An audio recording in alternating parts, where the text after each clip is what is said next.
ఇది ప్రపంచం అంతా ఇదే. ఎలా బంధాలు గనక విడిచిపోతే మనకి బంధం విడిస్తే ప్రపంచం అంతా మందేననమాట. అది ఎలా చెప్పాడో విందాం ఇక్కడ.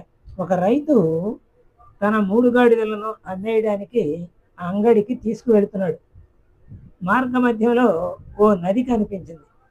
అసలే నడిచి నడిచి ఒళ్ళంతా చిటపట చిటచిట స్నానం చేస్తే పుణ్యము శుభ్రత రెండూ దక్కుతాయి అనుకున్నాడు. ఆ గాడిదలను కట్టేయడానికి తన దగ్గర 2 తాళ్ళున్నాయి. మరి 3వ గాడిదను ఎలా కట్టేయాలి అని ఆలోచనలో పట్టాడు. ఓ సన్యాసి అలా నడుచుకుంటూ వెళ్తున్నాడు ఆ వైపున.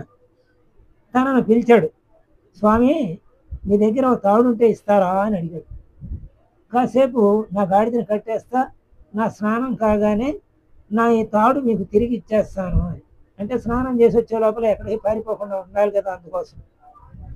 అప్పుడు ఆ సన్యాసి అన్నాడు, నా దగ్గర తాడు ఏమి లేదు కానీ ఒక ఉపాయం చెబుతాను విను అన్నాడు.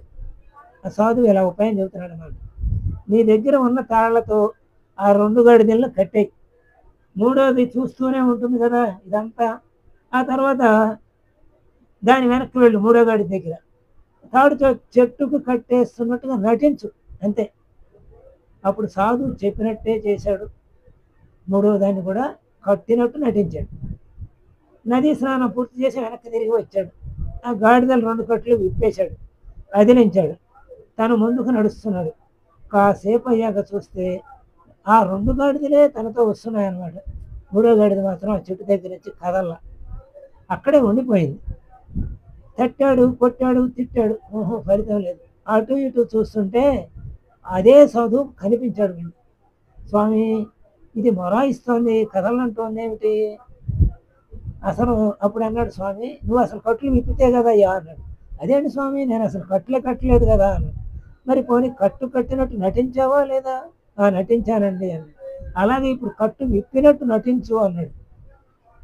అయ్యా, అది నీకు తెలుసు, ఏది దానికి ఏం తెలుసు? కట్టు కట్టినట్టే తెలుసు, కట్టు విప్పినట్టే చూడటం లేదు కదా, అందుకని కట్టు కట్టేసిందే, నాకు ఎట్లా కదలని అనుకుంటుంది అన్నమాట అది. కాబట్టి ఇప్పుడు విప్పినట్టుగా నటిస్తే దాని కట్లన్నీ వదిలైపోయినాయి అని భావించి అప్పుడు అది కదులుతుంది అన్నాడు. సరే, ఆ పనే చేశాడు. అంటే ఇందాక ఎట్లా నటించావో ఇప్పుడు కూడా అట్టగే నటించవయ్యా అని చెప్పాడు అనమాట రైతుకి. ఆ తర్వాత అంతేనయ్యా, అంతకంటే లేదు, మనుషులు కూడా అంతేనో, కనిపించని బంధాలేవో మనల్ని ఇక్కడే కట్టేసినట్టు వ్యవహరిస్తాం. మనమే వ్యవహరిస్తాం ఏ కట్టేసినట్టు బంధం. కదలం, అక్కడి నుంచి ఆ బంధాల నుంచి కదలం, ఉన్న చోటును వదలం. నిజానికి ఇవన్నీ కూడా ఎలాంటివి? ఆ గాడిద ఎలా భ్రమలో పడిందో అలాగే ఈ బంధుత్వాలు, ఈ బంధాలు అన్నీ కూడా అలాంటి భ్రమలో వచ్చినాయే.